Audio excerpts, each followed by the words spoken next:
This has already been flushed, so it's not salty. This goes over the front, and then the whole thing gets pushed to the back.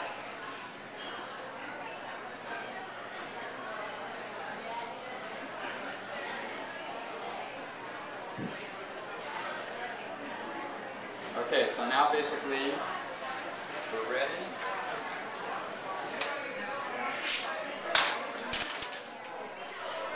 Now, these little fancy little tools, little sausage making tools, one side is for picking holes and the other side is for cutting the lengths. Now, as you see when I start to do this, basically the thing is pushing the meat out and I'm just sort of keeping it even. Now, again, you have to keep in mind that you're going to have to twist these into lengths, and as you twist them into lengths, it's going to push the meat and end up being tighter.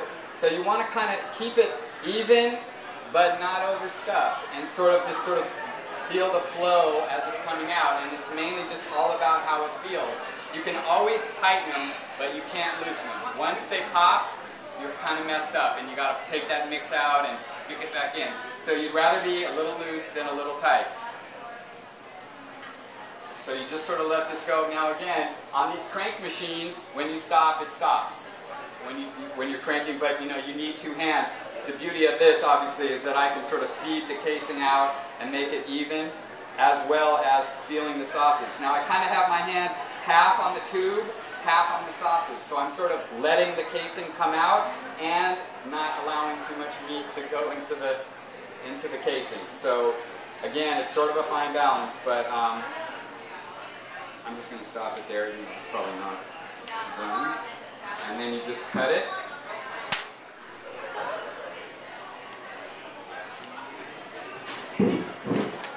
Okay, and then now I just push down, and now that's all going to come down and be fine. So again, now I have this length here, and you just basically have to twist these into little lengths. Now, if you guys know how to tie a balloon, you're set. If you have trouble tying a balloon, this is going to be a problem. I've got a lot of guys who they couldn't get it, and I was like, don't you know how to tie a balloon? And they're like, no, that's kind of hard.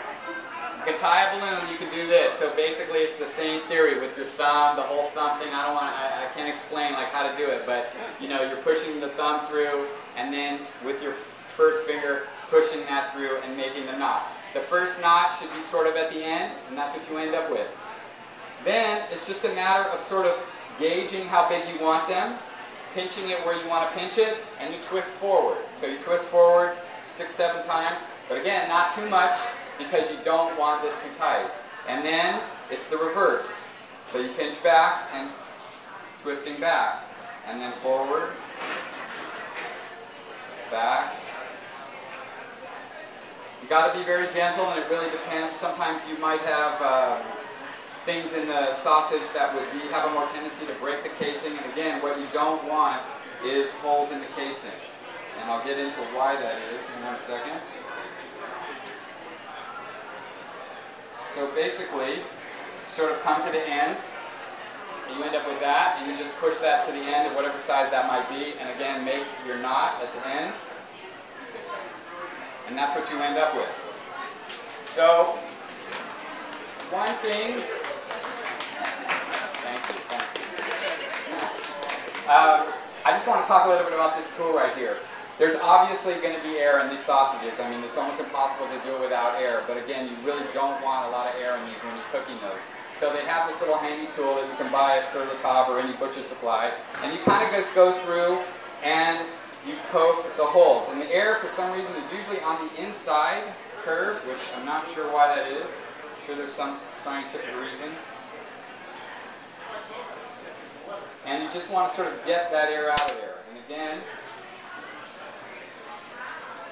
the other thing that we do at work is that we hang the sausage. Now obviously, not everybody has these holes at their house, but the benefits of hanging these for at least a little bit of time is that the weight that's holding the sausage down is sort of forcing a seal up here so that when you cut them apart, the stuff won't come out. Now again, when the sausage is overstuffed and you go to cut it, it's going to want to just come right out of the end. So you don't want that. So sometimes we'll let these hang for a couple of hours just to get that nice little seal so that when we go to cut them, they stay tight. And you'll even see in some of the pre-packed sausages back there that you'll see the little ends still just tight and sealed, even though there's no knot, because you obviously can't knot every sausage. You know, often with our chorizos and andouilles, we do this overnight prior to smoking the next day. So again, you could replicate this with, you know, a spoon over a bucket, or, you know, just put this inside of a bucket. But this is a procedure that's actually very useful. Then again, are they ready? Yeah. Okay. So and either, like I said, either you could hang them up in your refrigerator for a couple hours, or even overnight for that matter. We don't do it overnight because, again, we're trying to make the freshest possible product, so we want it to be the same day kind of thing. But you could be doing this the night before and eating it the next day. And then again, you're just basically, you know, cutting these apart, and ideally you have enough room on each side that it still will stay sealed. Again, if they're too tight, that's going to immediately open up. And also often with poultry sausage, when you're cooking it, it expands more. So again, it's really sort of a fine little balance whether your sausage is properly stuffed or not. I'm going to talk a little bit about cooking. Also on the handout you guys have, we talked a little about cooking. There's always the dilemma: do I boil my sausage? Do I not boil it? And what's the proper way? And again, I think it's a very personal thing. But you know, a rule of method is 4-5-4-5. I was talking with my boss this morning. She said that was a good thing to remember, which is you're simmering it for 4 to 5 minutes, and then you're browning it for 4 to 5 minutes. And that's a pretty good thing to remember in terms of this size sausage. So if you're going to poach your sausage, that's a good rule to remember. If you're not going to poach your sausage, which you don't have to do, it just means it's a little bit more delicate. You can do the whole process in a pan with a little olive oil on medium heat, but you just have to go really slowly. And again, what you don't want to happen is you don't want it to catch fire. And the reason why they're catching fire is because there's a hole in it, or grease starts to come out, and then that catches fire. And then once they open, the grease comes out, they catch on fire, you end up with a much drier product. If you're doing it on the grill, you can also do the poaching process and then do the second half of it on the grill, or you can do the whole thing on the grill. But the crucial thing about doing it on the grill is that it's not too hot. People have a tendency to think they got to hurry up and throw it on the grill because the coals are hot. You want the coals to come all the way up to the top and then about halfway down the other side